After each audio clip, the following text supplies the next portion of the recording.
오늘 이 시간에는 여러분들과 함께 사사기에 있는 한 명의 사사에 대해서 나누고자 합니다. 이스라엘의 왕이 있기 전 시대에 이스라엘의 주변 이방 나라들의 압제 속에서 이스라엘 백성들을 지키도록 하기 위해 사사를 세워서 다스리도록 하였습니다. 그리고 이스라엘 백성들을 지키도록 했죠. 사사기에 보면은 온니엘부터 해서 12명의 사사가 기록이 되어 있습니다. 그리고 오늘 우리가 대한 삼손이 사사기의 마지막에 기록이 되어 있는 삼손이 마지막 사사이기도 합니다.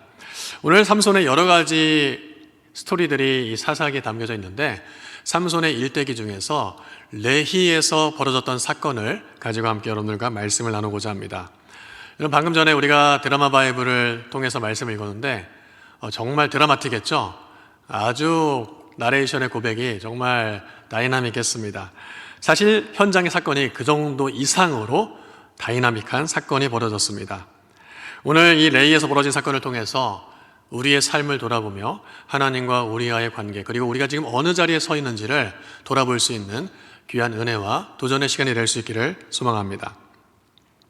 여러분들은 삼손 하면은 어떤 사람으로 생각이 되십니까? 삼손 하면은 어떤 이미지가 떠오르십니까?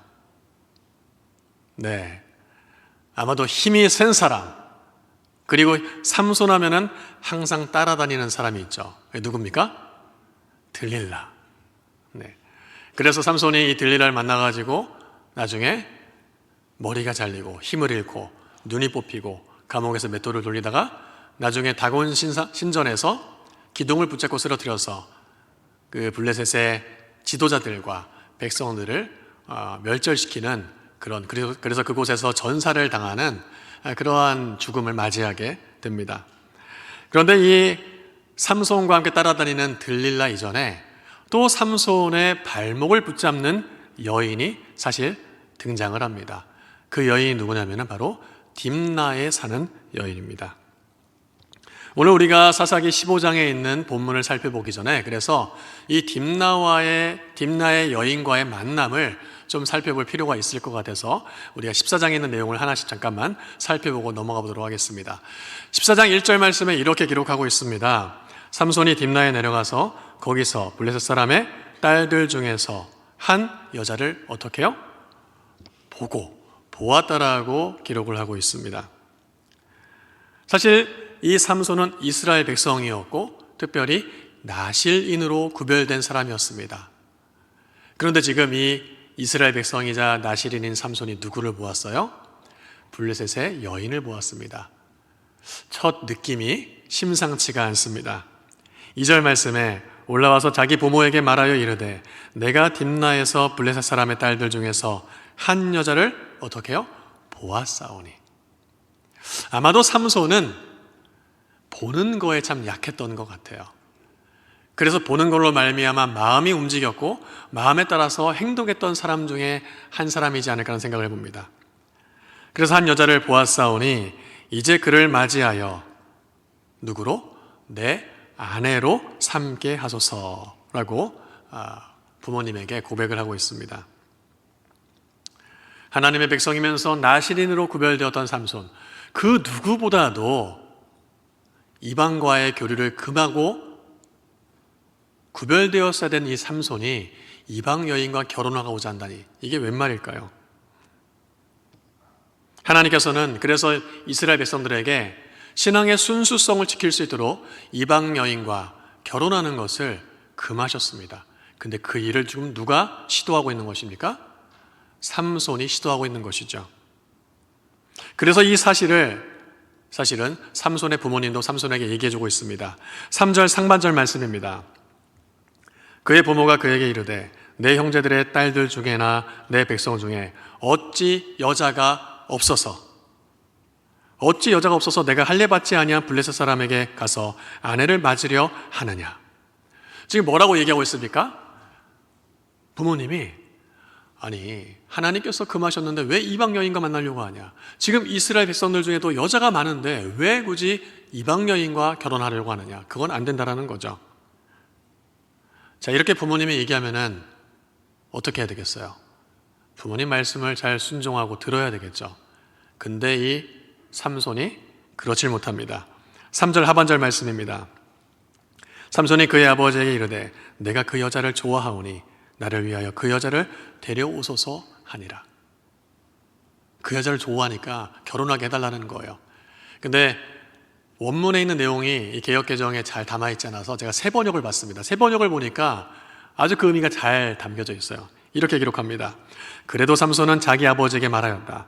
꼭 그 여자를 색시로 데려와 주십시오. 그 여자는 첫눈에 내 마음에 쏙 들었습니다. 어떻게요? 첫눈에 내 마음에 쏙 들었습니다. 아까 앞에서도 1절, 2절에 삼손이 한 여인을 어떻게 했다고 그랬어요? 보았다라고 했습니다. 2절에서도 보았다고 그랬어요. 그리고 본 그 마음을 가지고 결혼하겠다고 달려들었습니다. 근데 그 이유를 3절 하반절에 보니까 첫눈에 반했다라는 거예요. 제가 이걸 보니까 정말 결혼은 첫눈에 반해야 할 수 있는 건가? 그렇지 않죠? 그런 생각을 좀 해보게 되었습니다. 첫눈에 반했다는 거예요. 눈에 본 것을 가지고 결정하게 이릅니다. 여러분, 사실 우리가 신앙생활 하면서 눈에 보기에 좋은 것을 행할 때에 하나님이 기뻐하시지 않는 경우들이 참 많이 있습니다. 왜냐하면 우리가 눈으로 보고 판단할 때 우리 안에 있는 정욕이 동기가 될 때가 참 많이 있기 때문입니다. 여러분들도 신앙생활 할 때 보면요, 내가 보고 느낀 걸로 판단해서 행동했을 때 이게 하나님께서 기뻐하시지 않는 것이라는 것을 그 뒤에 깨닫는 경우들이 있으셨을 거예요. 삼손은 그랬습니다. 우리처럼 똑같은 사람이었기에 눈으로 보고 마음이 동해서 그런 결정을 내렸습니다. 여러분, 그 결정이 얼마나 무서운 결과를 낳는지 우리가 좀 더 살펴보고자 합니다. 이제 부모님이 자식 이기는 부모 없다고 하잖아요. 그래서 이 딥나에 가서 결혼을 맺으려고 했고, 그리고 딥나의 여인과 혼인을 맺습니다. 당시 전통에 따라서 7일 동안 이 딥나에서 혼인잔치를 열었어요. 혼인잔치하니까 많은 손님들이 찾아왔을 거 아닙니까? 근데 그곳 가운데에 제가 모르겠어요. 삼손이 건장하고 힘이 센다는 소식을 들었는지 블레셋에 건장한 30명의 청년들이 모여 있었습니다. 삼손이 아마 장난기가 발동한 것 같아요. 이 30명에게 이렇게 얘기를 합니다. 나랑 내기하자. 내가 수수께끼 하나를 낼 테니까 이 수수께끼 맞추면 내가 너희에게 겉옷 30벌과 배옷 30벌을 선물로 주겠다. 근데 만약에 7일 동안 이 잔치 끝날 때까지 맞추지 못하면은 너희가 나에게 겉옷과 배옷 30벌을 도로 내놔야 된다. 그리고 서로 동의하에 수수께끼 문제를 받았어요. 하루가 지나고 이틀이 지났습니다. 수수께끼 문제를 못 푸는 거예요. 그래서 이 블레셋의 건장한 30명이 삼손과 결혼한 아내에게 협박을 합니다. 너 가서 삼손에게 답을 좀 구해와라. 너 답 안 구해오면 너와 네 아버지 집 다 불태워버릴 거야. 얼마나 겁이 났겠어요. 이 여인이 삼손에게 가가지고 몇 날을 울면서 삼손 답을 알려주세요. 너무 궁금해요 해가지고 결국 못 이기고 답을 얘기해 줍니다. 이 답을 받은 삼손의 아내가 그대로 누구에게 얘기해 줬겠어요? 블레셋 30명의 남자들에게 얘기해 줬습니다. 과정이 좀 온당치 않았지만 어쨌든지 내기의 승자는 누가 됐습니까? 블레셋의 30명이 됐어요. 그리고 이제 삼손이 약속을 지켜야 하기에 옷을 구하러 떠나는데 옆 동네에 있는 아스글론에 가가지고 옷을 구하는데 그 과정이 참 기가 막힙니다. 그 옆 동네에 있는 아스글론 도시에 가가지고 30명의 블레셋 사람의 목숨을 다 쳐 죽이고 그 사람들의 옷을 빼앗아 가지고 가져와서 딥나에 있는 이 30명의 청년들에게 선물로 준 거예요. 참 이해가 잘 안 되는 장면입니다. 그리고 삼손은 그 과정을 얘기를 듣고 자기 아내에 대한 배신감이 들었는지, 그리고 그 내기를 지고 분했는지 그 식장을 떠나서 이제 자신의 집으로 돌아옵니다. 그리고 시간이 좀 흘렀어요. 삼손의 장인이 딥나의 여인의 아버지죠. 삼손이 예식을 끝나고 가버리고 돌아오지 않자 그냥 이 결혼은 끝난 것 같다 하고 삼손의 아내였던 자신의 딸을 30명의 블레셋 청년 중에 한 명에게 보냅니다.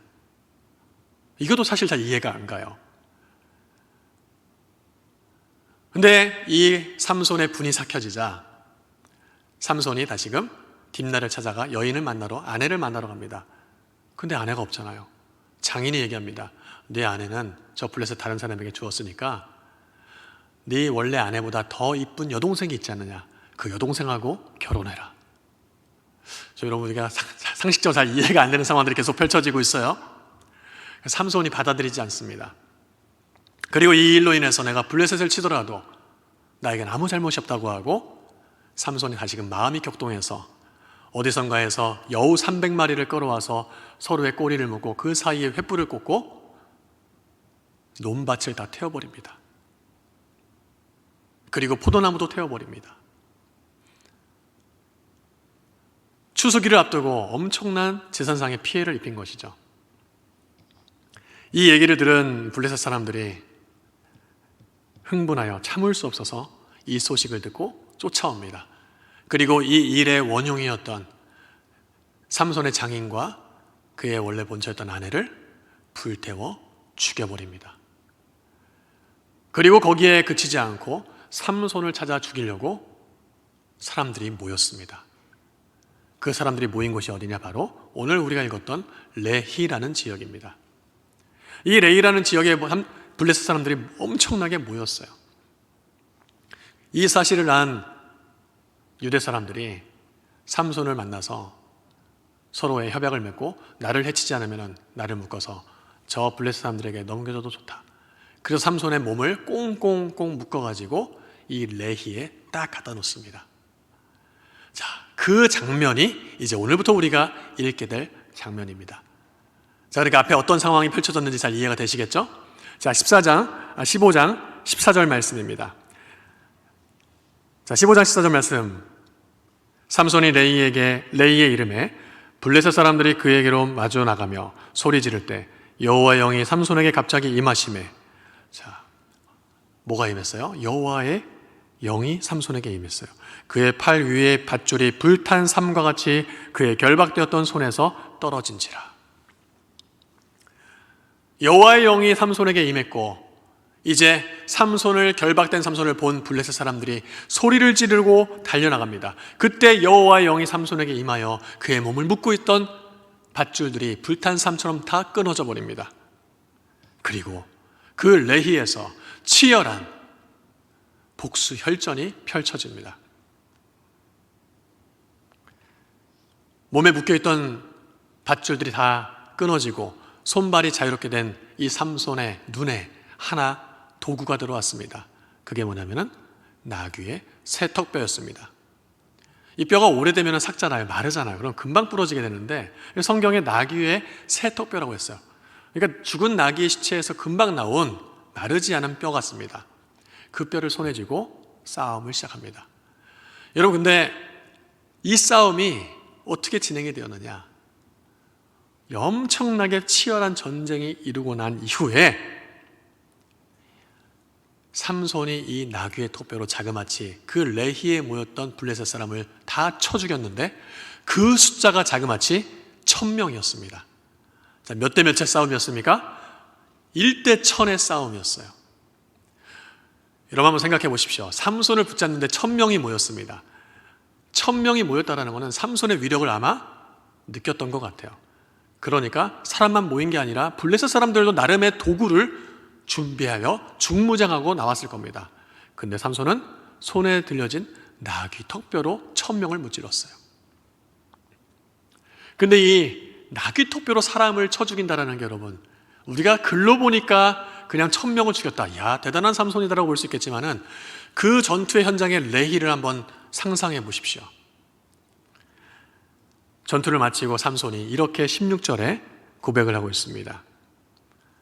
16절 말씀에 이르되 나귀의 턱뼈로 한 더미 두 더미를 쌓았으며 나귀의 턱뼈로 내가 1000명을 죽였도다. 나귀의 턱뼈로 쳐서 죽인 시체가 한 더미 두 더미 쌓였다라는 거예요. 턱뼈로 사람을 치면 머리가 깨지고 온몸이 피투성이로 번졌을 겁니다. 그 현장은 그야말로 잔혹한 현장이었을 겁니다. 피투성이의 시체들이 곳곳에 쌓여 있고 널브러져 있고 그곳에 피만 흘렀던 것이 아니었을 겁니다. 나귀 턱뼈를 들고 있었던 삼손의 온몸도 마치 전장에서 칼을 휘두르고 살아남은 검투사처럼 온몸에 피투성이가 되었을 겁니다. 그런 상황 가운데 제가 아까 14장을 봤을 때 삼손의 연약한 점이 무엇이라고 그랬어요? 보는 거에 약했다고 했잖아요. 그 피투성이의 복수혈전의 현장에서 이 나귀 턱뼈로 1000명을 무찌르고 난 뒤에 그 현장을 바라보면서 삼손이 했던 얘기가 무엇이었습니까? 16절 말씀 다시 봅니다. 이르되 나귀 턱뼈로 한 더미 두 더미를 쌓았으며 나귀의 턱뼈로 내가 1000명을 죽였다. 이런 말씀 한번 보여주세요. 이런 말씀 보면서 무엇이 강조되고 있습니까? 나귀 턱뼈가 강조되고 있어요. 그리고 그 나귀 턱뼈를 잡고 있는 삼손이 강조되고 있습니다. 내가. 근데 그곳에 누가 보이지 않습니까? 그 일을 이루시도록 처음에 앞서 언급되었던 여호와 하나님의 영, 하나님이 그 현장 가운데, 전쟁이 끝난 현장 가운데, 그 고백 가운데 보이지 않고 있는 것입니다. 아마도 삼손은 그 치열했던 전투의 현장을 바라보면서 그 피투성이의 모습과 현장을 바라보면서 그리고 내가 이 턱뼈로 1000명을 죽였다라는 승리에 도취되어 아마도 그렇게 고백했던 것이 아닐까 생각해 볼 수 있습니다. 그리고 나서 이 고백을 마친 이후에 턱뼈를 손에서 내던지면서 이렇게 얘기를 합니다. 이곳을 라만 레히라 이름한다. 라만 레히가 무슨 뜻이냐면은 턱뼈의 언덕, 턱뼈의 산이라는 의미를 가지고 있어요. 레히가 이제 턱뼈고 라맛이 언덕, 산이에요. 턱뼈의 산. 여러분 성경에서 이름을 정하거나 사람의 이름을 정하거나 지명을 정할 때 상당히 영적인 중요한 의미를 가지고 있습니다. 근데 그곳의 이름에도 하나님은 보이질 않아요. 지금 이 전투의 현장을 홀로 서 있는 삼손의 모습을 보면서 저는 그곳이 그냥 단순한 턱뼈의 산이 아니라 제 눈에는 하나님이 없는 턱뼈의 산 라만 레히로 보였습니다. 하나님이 없는 턱뼈의 산 라만 레히입니다. 여러분 그런데 생각해 보십시오. 그 전투의 현장에 하나님이 정말 안 계셨습니까? 하나님이 없으셨나요? 아니에요. 하나님이 함께 하셨기 때문에 가능한 일이었습니다. 그러나 삼손의 고백과 모습에서는 하나님이 계시지 않았어요. 여러분 우리의 신앙생활도 마찬가지지 않나 생각을 해봅니다. 우리가 신앙생활을 하면서 때로는 우리가 승승장구하고 우리가 계획되어졌던 일들이 잘 풀려나가고 모든 일들이 막힘이 없이 술술 풀려나갈 때에 그 자리에 하나님이 함께 하십니다. 근데 그때 우리는 하나님을 잊을 때가 많다라는 거예요. 우리의 삶 가운데 하나님이 부어주시는 은혜와 능력이 충만한데 근데 우리의 고백, 물론 우리의 고백 가운데 하나님의 은혜라고 말하지만 그 마음 중심에는 내가 자리 잡고 있는 경우가 생각보다 많이 있다는 것입니다. 저는 이 삼손의 모습을 통해서 지금 우리의 마음을 비춰주고 있다는 하나님의 마음을 볼 수 있었습니다.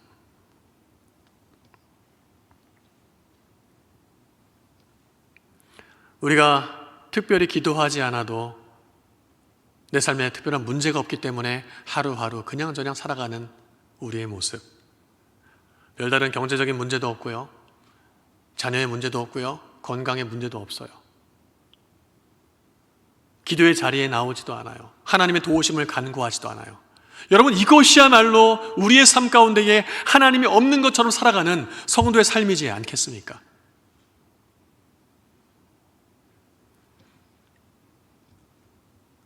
저는 이 말씀을 묵상을 하면서 전도서 12장 1절 말씀을 떠올리게 됐습니다. 전도서 12장 1절 말씀에 이렇게 기록합니다. 너는 청년의 때에 너의 창조주를 기억하라. 언제요? 청년의 때의 창조를 기억하라. 곧 곤고한 날이 이르기 전에 나는 아무 낙이 없다고 할 해들이 가깝기 전에 청년의 때에 창조주 하나님을 기억하라. 여러분, 여기에서 청년은 일단은 단어의 의미는 젊은, 신체 건장한 젊은 사람이겠죠. 그러나 그들에게만 해당되는 말씀이 아니라고 생각합니다. 청년이 어떤 사람입니까? 자신만만한 사람입니다.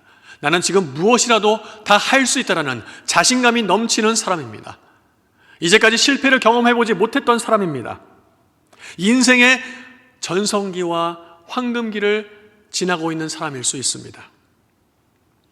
내가 무엇인가를 일을 이루었을 때에 좋은 결과를 맺고 있는 상황일 수 있습니다. 그 상황에서 지금 누구를 기억하라고 말씀하고 있습니까? 창조주 하나님을 기억하라는 거예요. 어떤 날이 이르기 전에 내가 실패로 경험해보고 인생의 기쁨도 잃어버리고 내가 내 힘으로 할 수 없다는 것을 인정하는 그런 날이 오기 전에 지혜를 가지고 내가 범사에 잘 될 때에 그때 하나님을 꼭 기억하라는 것입니다. 사랑하는 성도 여러분, 우리는 어느 순간 하나님의 은혜 가운데 서 있고 하나님의 역사 가운데 살아가지만 우리의 마음 중심에 라만 레히에 서 있을 때가 종종 있을 것입니다. 우리의 삶의 자리에서 하나님을 찾지 않고 하나님께 고백하지 않고 하나님께 부르짖지 않고 간구하고 있지 않는 그 자리가 바로 라만 레히가 될 수 있는 거예요. 그냥 내가 이 턱뼈로 1000명을 죽였노라. 우리의 삶 가운데에 우리가 일구었던, 우리가 성취하였던 도구들, 나귀 턱뼈 같은 것들 이제 내려놓고 턱뼈 도구만 내려놓는 것이 아니라 그 자리에서 우리의 교만과 자만을 내려놓을 수 있는 은혜가 있기를 주의 이름으로 축원합니다. 그리고 그 턱뼈의 산 라만네이에서 내려와 하나님을 기억하고 기념할 수 있는 하나님의 거룩한 구별된 백성들 되실 수 있기를 주의 이름으로 축원합니다. 그래서 그 라만네이의 산에서 내려올 때에 하나님을 기념하고 기억하는 그 자리가 바로 예배의 자리가 될 것입니다. 그래서 저는 여러분들의 삶 가운데에 이 턱뼈의 산에서 내려와 하나님을 기념하면서 하나님을 기억하면서 하나님께 은혜를 고백하면서 삶의 자리에서 예배의 자리로 세워질 수 있는 은혜가 있기를 바라는 거예요. 우리의 삶의 자리가 그런 예배의 자리가 될 때에 하나님의 충만한 은혜를, 그 깊이 있는 사랑을 우리는 더 풍성히 맛보게 될 줄 믿습니다. 제가 어제 안수 집사님들과 기도회를 마치고서요, 교제를 나누는데 한 집사님이 저에게 이런 얘기를 하시더라고요. 목사님, 지금 이제 코로나가 정점을 찍고 조금 소강 상태로 들어가면은 이제 조금 뭔가 일상이 회복되고 할 텐데 이제 우리 예배도 조금 더 편안하게 마음껏 모여서 드릴 수 있는 상황이 될 수 있을 텐데 근데 쉽지 않을 것 같아요. 이미 온라인 예배가 우리 몸에 익숙해져서 교회 나오지 않고도 예배 충분히 드릴 수 있는 생각이 우리를 지배하니까 이제 코로나가 해결되더라도 이거 정말 교회에 큰 문제가 될 것 같아요. 저는 그 말에 충분히 공감했습니다. 여러분, 근데 그 어려움과 그 벽을 뛰어넘을 수 있는 방법이 무엇이냐? 우리의 삶의 자리, 우리가 교만하게 생각했던 라만 레히의 자리에서 내려오고 하나님을 기억하고 그분을 기념하고 그분에게 우리의 신앙을 고백할 때, 그리고 그 고백을 가지고 이 공적인 예배의 자리에 지금 나와 있는 것처럼 함께 나와 주님의 이름을 찬양하고 말씀 앞에 반응하고 기도하며 나아갈 때에 이 예배 가운데 임하는 하나님의 충만한 임재를 우리는 경험하게 되고, 그리고 우리는 이 현장에 나와 하나님의 임재 가운데 예배하는 그 충만한 기쁨을 매주마다 사모하면서 이 자리가 차고 넘치는 예배의 자리가 될 줄 믿습니다. 여러분, 우리 안에 그 은혜를 바라보고 나아가야 돼요. 여러분, 제가 다시 한번 여러분들에게 여쭙니다. 지금 나는 하나님이 없는 라만 레히의 산에 혼자 서 있는 것은 아닌가? 제가 이렇게 라만 레히를 묵상을 하는데 제 안에 한 가지 또 하나님을 향한 반문이 나왔어요. 그게 뭐냐면은, 하나님, 사실 제가 목회를 하면서 많은 성도분들과 교제를 나누고 삶의 고민을 얘기를 듣는데, 우리 성도분들 중에 물론 범사가 잘 되고 사업이 잘 되고 좋은 일, 전성기를 맞이하는 분들도 있지만은, 근데 제가 보기에는 전성기보다는 지금 힘들어하는 분들이 너무나 많이 있는 것 같은데요. 삶의 무게가 무겁고 숨이 막히고 힘들어하는 상황에 있는 성도들이 참 많이 있는 것 같은데요. 근데 하나님께서 이 삼손을 통해서 우리에게 라만 레히만 보여준 것이 아니라 하나님의 은혜의 손길을 우리에게 보여주셨어요. 참 감사했습니다. 여러분, 삼손이 앞서 15장 14절부터 이 놀라운 스펙타클한 레히의 전투를 마치고 턱뼈를 던지면서 내가 이 턱뼈로 1000명을 죽였다고 하고 라만 레히로 명명하고 난 바로 그 직후 이후에 18절에 놀랍게도 삼손은 힘든 고통과 절망의 상황에 처하게 됐습니다. 18절 말씀 보니까 삼손이 심히 어떤 상황에 처했습니까? 목말라. 여러분, 상상이 되세요? 턱뼈로 1000명을 죽인 놀라운 사건을 이룬 영웅입니다.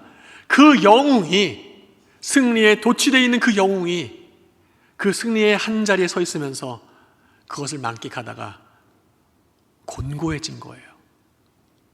힘들어진 거예요. 무엇 때문에요? 목이 말라서. 다른 어떤 것이 아니었습니다. 목이 말랐습니다. 그런데 자신에게 이 목이 마른 목을 축여줄 수 있는, 물을 전해줄 수 있는 사람이 아무도 없었어요. 여러분이 살아가면서 그럴 때 있지 않습니까? 인생의 문제 때문에 별것도 아닌 것 같은데 이게 자꾸만 내 마음을 짓누르고 내 가정과 내 삶을 짓눌러서 이거 어디다 놓고 해결하지도 못하고 방법도 모르겠고 여기저기 쫓아가서 만나봤지만 도움받을 수 있는 길이 없을 때, 그런 삼손의 목마름을 느꼈을 때 삼손의 방법을 보십시오. 삼손이 어떻게 했습니까? 하나님을 향해 부르짖었습니다. 부르짖으면서 뭐라고 고백합니까? 하나님, 제가 목이 말라 죽을 것 같습니다. 어찌하여 저를 저 할례받지 못한 자들의 손에 이렇게 불명예스럽게 넘겨주시겠습니까? 여러분, 삼손이 보니까 참 어리광을 잘 부리는 것 같아요. 아까 딥나 여인하고 결혼할 때 부모님이 얘기했죠. 너 어떻게 할례받지 않은 저 여인하고 결혼하려고 하냐? 그래도 쟤는 한눈에 쏙 반했어요. 결혼할래요. 근데 그 부모님이 했던 말을 그대로 하나님한테 써먹는 거예요. 하나님, 저 목말라 죽을 것 같은데 저 할례받지 못한 사람들한테 어떻게 저를 이렇게 넘기시겠습니까? 저를 살려주옵소서. 제가 하나님이었다면 이 삼손에게 꿀방을 한 번 더 크게 때렸을 것 같아요. 괘씸하지 않습니까? 근데 하나님께서 그 목마름의 연약함 가운데 찾아가십니다. 그리고 하나님께서 어떻게 하십니까? 우묵한 한 곳을 터치셔서 샘물을 솟아나게 만드시고 그 샘물을 먹음으로 말미암아 삼손의 영혼이 솟게 되어지는 놀라운 은혜가 이 사건 가운데 말미에 기록이 되고 있습니다. 우리 19절 말씀입니다. 19절 말씀 우리 같이 함께 한 목소리로 한번 읽어보도록 하겠습니다. 19절 말씀입니다. 하나님이 레이에서 한 우묵한 곳을 터뜨리시니 거기서 물이 솟아나오는지라 삼손이 그것을 마시고 정신이 회복되어 소생하니 그러므로 그 샘 이름을 엔하꼬레라 불렀으며 그 샘이 오늘까지 레히에 있더라. 보니까 우묵한 곳을 터치시고 그곳에 샘물이 솟아났습니다. 그 물을 마신 삼손은 이제 그의 영이, 그의 정신이, 그의 삶이 어떻게 해요? 회복되고 소생됐다고 기록하고 있습니다. 여러분, 여기에 이 회복이라는 단어가요, 그냥 좀 좋아졌다 라는 의미가 아니라 원래대로 돌아갔다는 의미를 가지고 있어요. 본 상태로 돌아갔다. 그러니까 신체적으로 본 상태에 돌아간 것뿐만이 아니라 영적으로 본 상태로 돌아갔다는 거예요. 그게 뭡니까? 하나님을 잊고 승리에 도취되어 있던 자만했던 이 삼손이 다시금 자신의 연약함에 목마름을 느끼고 난 이후에 하나님으로부터 말미암아 시원한 생수를 공급받았고 그 은혜를 힘입어 이 삼손이 다시 누구에게로 돌아가는 관계가 회복된 거예요? 하나님께로 돌아가는 관계가 회복되어졌다는 겁니다. 그리고 나서 삼손의 고백을 보십시오. 그곳의 이름을 뭐라고 지명합니까? 엔하꼬레라. 엔하꼬레. 엔은 샘이라는 뜻입니다. 핫고레는 부르짖는 자라는 뜻을 가지고 있어요. 부르짖는 자의 샘이에요. 자, 보십시오. 라만레히라고 고백하였던 그곳에는 하나님을 느낄 수 없었습니다. 근데 이제 부르짖는 자의 샘, 부르짖는 자에게 샘물을 터치시고 내 영혼을 소생케 하시는 하나님을 만났노라. 에나꼬레. 이제 하나님께로 다시 돌아왔습니다. 저는 그래서 이 에나꼬레를 이렇게 명명하고 싶습니다. 하나님이 계신 은혜의 샘 에나꼬레. 하나님이 계신 은혜의 샘 에나꼬레. 여러분, 조금 전에 라만레히는 어떤 곳이었습니까? 하나님이 계시지 않는 턱뼈에 산 라만레히였습니다. 그런데 이제 목마름을 느끼고 죽을 것 같은 상황에 하나님의 은혜를 덧입고 회복된 영혼이 이제는 하나님의 은혜를 고백하며 부르짖는 자의 샘으로 말미암아 내 영혼이 소성케 되었도다. 이곳을 이제 엔하꼬레라 명하노라. 우리 하나님께서는 라만네이의 산에 있는 우리를 그냥 내버려 두지 않으시고 때로는 타는 듯한 목마름을 통해서 우리의 연약함을 통하여서 그 산에서 내려와 에나꼬레로 우리를 부르실 때가 있습니다. 그리고 그렇게 부르짖는 자를 외면하지 않으시고 찾아오셔서 그 영혼을 소생케 해주시고 회복시켜 주시는 분이 바로 우리의 아버지 하나님이신 줄 믿으시기를 주의 이름으로 축원합니다. 여러분, 그러니까요, 어떻게 해야 되겠어요?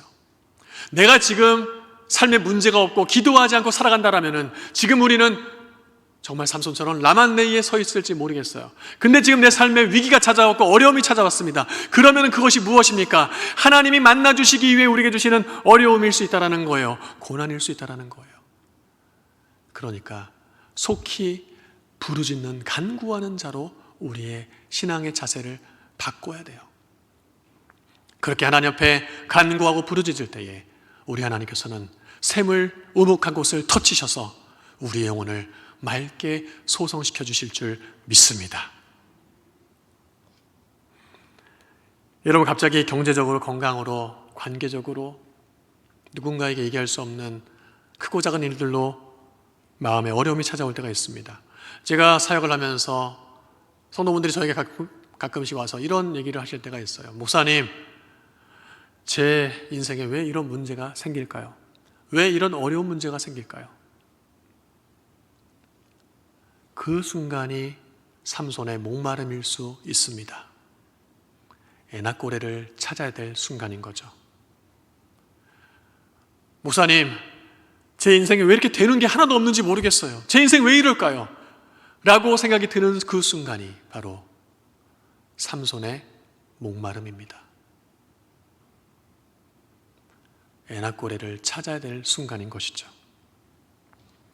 하나님, 제 인생은 왜 이렇게 힘든 인생일까요? 그 순간이 삼손의 목마름을 느끼는 순간이요, 우리를 부르시는 초청의 음성이며 주님의 샘물을 찾기 위해 부르짖어야 될 엔하꼬레를 찾아가야 할 때라는 것입니다. 여러분, 이런 생각이 들 때 주저하지 말고 다시금 부르짖는 자의 자리로 돌아오시기를 바랍니다. 그 샘을 찾으시기를 바랍니다. 그 샘을 찾고 우리의 삶의 자리가 라만레히가 아니라 엔하꼬레가 될 때에 우리의 삶의 자리가 예배의 자리가 될 것이요, 우리가 모여서 함께 예배드리는 이 공적 예배의 자리는 하나님이 부어주시는 우리의 찬송과 고백과 하나님을 기념하는 우리의 예배는 충만한 은혜가 넘치게 될 줄 믿습니다. 제가 아는 우리 한 집사님의 얘기로 오늘 설교를 마무리하려고 합니다. 이 집사님은 참 키가 크고 건장한 체격을 가지고 있는 분이에요. 운동을 좋아하고요. 그리고 이제까지 살아오면서 내 힘으로 내 일을, 내 인생을 살아왔다고 자부하는 사람이었습니다. 근데 어느 순간 갑자기 다리가 저리고 불편함을 느끼기 시작했어요. 워낙 자신만만했던 집사님이라 뭐 치료가 되겠지 하고 그렇게 넘겼습니다. 근데 그 저리던 다리가 조금씩 불편해지고 걷는 게 불편해지기 시작했어요. 그래서 척추에 문제가 있는지 디스크가 있는지 검사도 해보고 침도 맞아보고 여러 가지 방법을 많이 써봤습니다. 그렇게 시간이 한 달이 지나고 두 달이 지나고 세 달이 지나고 원인을 알 수가 없는 거예요. 그래서 뇌에 문제가 있는지 검사도 해보고 이런저런 걸 다 하고 했는데도 시간이 지나는데 원인이 밝혀지지 않는 거예요. 그리고 몸은 점점 더 쇠약해져 갔습니다. 걷는 게 불편했던 사람이 이제는 부축을 받지 않고서는 걷기가 힘들어졌고, 그리고 제자리에 서 있기도 힘들어졌고, 그리고 이런 얘기를 하더라고요. 목사님, 제가 밥을 먹는데 숟가락을 들 힘이 손가락에 빠져서 숟가락을 들 수조차 없는 상태예요. 여러분, 그 상황 속에서 어느 누구라도 불평하고 원망하는 것 당연하게 느껴질 것입니다. 그런 시간을 지내가면서 다시금 하나님을 찾고 부르짖고 주변의 교우들의 기도의 힘을 힘입어 치료를 계속 시작했습니다. 그리고 원인을 찾고 그 원인에 대한 치료를 해나가기 시작했어요. 그래서 부축받지 않고는 걷기 힘들었던 이 집사님이 이제 병원에 들어가서 재활치료를 하기 들어가기 전에 저를 만나면서 함께 얘기를 했습니다. 들어가셔서 치료 잘 받고 오세요. 가셔서 뭐 하실 거예요? 했더니 재활치료 받는 남은 시간에는 목사님, 저 말씀 좀 보고 하나님하고 깊이 좀 교제 좀 하려고요. 여러분, 이게 에나꼬레이지 않겠습니까? 그렇게 우리의 삶에 모든 것을 다 이룰 수 있다라고 자신만만했던 사람이 자신의 힘을 다 잃어버리고 걸을 수조차 없고 밥을 제 손으로 떠먹을 수조차 없는 상황 가운데, 그래도 때론 하나님을 향해 원망도 하고 하나님을 기억하지 않았지만 다시 하나님의 자리에 돌아와 부르짖고 기도하며 나갈 때에 하나님께서 소생케 해주시는 은혜를 부어주신다는 것입니다. 감사하게도 그 집사님에게 하나님께서 은혜 주셔서 지금은 부서에서 멘토로 섬기기도 하고 이런저런 봉사를 하면서 참 아름다운 신앙을 하고 있어요. 새벽에 나와서 기도도 하고요. 지금 여러분의 삶의 자리에 어떤 삼손에 타는 듯한 목마름을 느끼고 계십니까? 그렇다면 그 자리는 바로 에나꼬레를 만들 수 있는 절호의 기회인 줄 믿습니다. 여러분, 지금 자신만만하고 나는 내가 계획했던 대로 모든 일들이 술술 잘 풀리고 있어. 그러면서 하나님 앞에 기도하지 않고 하나님을 기억하지 않고 살아가고 계십니까? 지금 내가 라만레이에 서 있을지 모릅니다. 여러분, 이제 라만레이의 산에서 내려와 은혜의 샘 에나꼬레를 찾아 그 샘물로 말미암아 여러분들의 영혼에 소생되어지고 회복되어지는 그 놀라운 은혜를 우리가 삶 가운데 누리며, 그리고 이제 장차 이 자리에 모여 함께 예배 드릴 때에 우리에게 은혜 베푸시고 우리의 영혼을 살리시는 그 하나님과 함께 뜨겁게 예배하면서 이 자리에 충만한 하나님의 은혜와 영광을 누릴 수 있는 그날을 우리가 함께 기대합시다. 그날이 우리에게 속히 이루어질 줄 믿습니다.